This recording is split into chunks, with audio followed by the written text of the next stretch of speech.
Hi there and welcome to a new video tutorial for Altenew. This is Natalie D'Souza and I am so glad to have been invited to be one of the guest designers for the month of March. I love Altenew, I love the products. So this time I want to use the new release Build a Flower Dahlia and some of the watercolors to create a layout about my bouncy little niece. And for this, you're going to see that I'm going to use some archival ink just to stamp the image, the outline of the flower and the leaves onto some marshmallow cardstock from Basel. I wanted paper that was white and that was going to be able to hold mixed media, and I love working with this type of paper. So once I stamped the images, I stamped quite a few of them. I'm just going to show you one. I used the coordinating dies to cut them and before adding color. So the way I'm going to add color to this is using watercolor, and I love the pen set from Altenew. They sent me this and I'm so thankful because I love watercolor. So all I do is kind of add a wash of clear water onto each petal, and then you're going to see that I'm going to start adding a little bit of color carefully to the petal, kind of starting from whatever is closer to the center of the flower and then dragging the color outside. This way I'm going to get a more concentration of the color in the center or where the two petals meet, and it's usually where the shadows are created. Once I have that done, you're going to see that I go petal by petal. I try to skip a few petals in between so that the color doesn't get muddled, and I don't saturate the color, and this way I don't diffuse the color onto the other petals. So what I do is I do a few petals in a row, then go to another section of the flower. And I'm going to take it off camera and finish it just because it doesn't take a while, but it's going to take a lot of camera time. Once I have that set, I'm going to go ahead and start adding the same color in a more saturated way. So all I'm doing is just dipping, and I'm using the water brush that came in the set. I'm just dipping the tip of the brush in the next color of the pen set, and or the same color, but just adding the color just to the center or where the two petals meet. And this is going to start adding some depth to the flower and also adding a bit of dimension. And it's just going to create a more, it's not going to be completely natural, but a better, it's going to create some shadows, some dimension on the layout. It's going to be a bit more natural. Once I have that in place, I'm going to go start adding a little bit more shading. And for this, I'm going to bring a little bit, I think the color's Paper Bag, and it's the dark brownish tone in the water pan. And I'm going to mix it with a little bit of the yellow just to bring, kind of complement the tones. And all I'm going to do with this is add shading. And you're going to see that all I'm going to do is add, kind of delineate the edges of the petal above the one that I want to add the shade, and also just kind of go in the nooks and crannies of all the petals, and that's just going to bring some shadow, give the effect of dimension, kind of the layering of the petals onto the flower. And that's pretty much, like I said, I'm going to take it off camera because I did quite a bit of flowers. Now for the leaves, I'm pretty much going to follow the same idea, and all I'm doing right now is saturating the area with some water, and then I'm going to go with a mixture of the two lightest greens that come in the watercolor set, and then just give it a quick wash.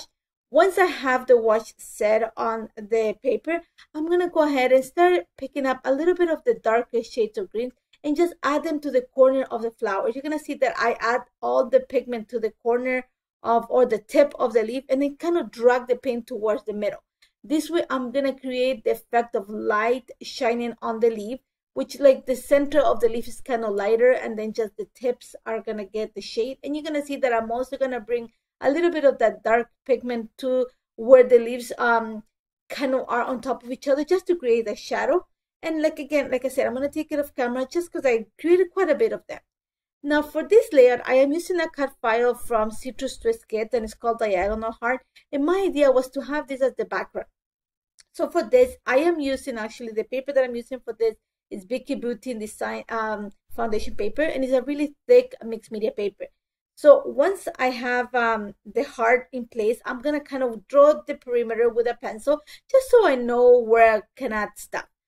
For this one, I'm going to add a little bit of purple to the background, and I'm using Vicky Beauty art crayons and a stencil brush because I just want to add a soft shade of purple on the background. My niece is jumping on her bed, and there's a lot of purple around her covers, and her the art behind her, it has a purple tone to it. So I want to bring some of them, and that's going to emphasize also the colors of the flowers.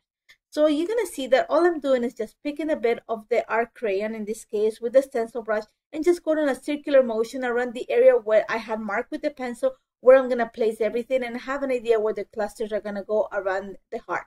Now the heart's not going to be straight onto the page, actually going to be a little bit of the slant. So I'm going to take advantage of some of those angles to add my flowers onto this layout. And that's super simple. I love working with this because it's like inking the paper, but it goes on dry and I don't have to wait for the ink to completely set before I continue working. So once I have that set, and like I said, it's going to be a very faint application of color. I don't want something that's going to stand out. I want something like a light shadow underneath my flowers. That's going to help. It's going to help set everything and make sure that all is set, and also pop the picture on the flower. Now, to make sure that I pop the pictures a bit more, I'm going to add a bit of a frame to each one of these pictures. And I'm using a paper from the Reflections Scrapbook kit from Altenew, and it had those tones of purple that actually match the ones in the picture. I added a bit of foam adhesive behind the heart just because I wanted to create a little bit of that shadow between the background and the cutout. And once I have that in place, I'm gonna glue the pictures right onto the layer. And for this, I am adding some foam adhesive underneath them just to make sure that they stand out from the background. Once I have that in place, and you're going to see that I add foam adhesive to pretty much the entire background, I'm going to just start playing with the flowers that I had colored just to create the idea that I have. And my idea is to have some clusters around the picture, especially at the bottom where that L is creating between where the two pictures are interposed. I'm going to add a cluster down there. I'm going to add another one at the top again on the same where the two pictures meet. I'm going to add another cluster, not big ones, just a small one.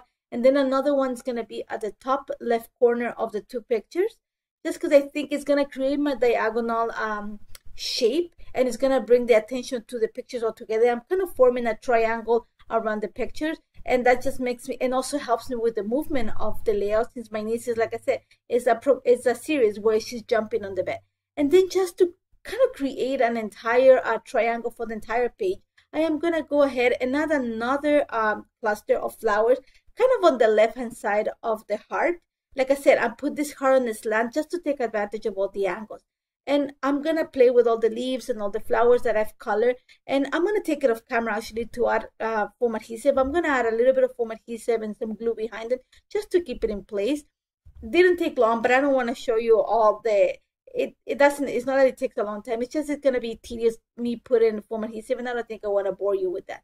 Once I have everything set, you're going to see that I'm going to bring a few wooden buttons from the Reflections kit, Scrapbook kit, just because they complemented the greens and the purples, and I want to place them at the corners. I have the top corner of the two pictures, and also where the small cluster is at the bottom left corner of the picture. After that, I kind of had a little bit of a hard time trying to with a title, creating a title. I wanted something that it was gonna suit the page without being taking over the flowers. So I pulled these alphas from Paige Evans, and then I'm adding one of the little wooden stickers from the wood sticker pieces from Altenew, and just coloring with a little bit of the artist markers set E. Now I'm gonna bring in more stamping, and for this I am gonna bring the Beautiful Blooms stamp set and some of the black crisp ink, and I'm just gonna add a few details underneath the two pictures. I'm also gonna add another one of the sentiment that says "Don't Stop" underneath the title that reads "Wild and Free," and I think it's just gonna complement what this picture is all about. It says "Wild and Free, do not stop." And then, because I want to emphasize create the clusters by adding a stamping, I'm going to bring the Frilled Petals stamp set, and there's a line that says "Just Smile," the sentiment. So I'm going to add it to one of the clusters where the two pictures meet at the top.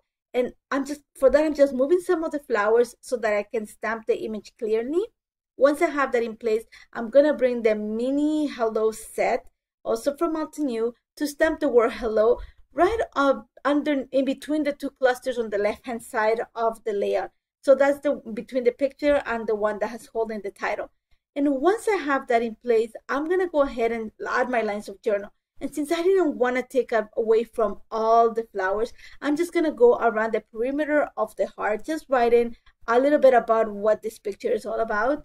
And that's pretty much it. The only thing that you don't see me put in camera is that I added a few droplets of Cosmic Berry spray ink, and also a little bit of the white ink around the layout, and that's about it. Super simple. Love how this turned out. all the colors of the flowers complement also the pictures, and I love the movement that I've created on the layout, and I hope you try it. Let me know if you have any questions. I would love to help you, and thank you so much for joining me. I'll be back in a little bit with another project for Altenew. Take care.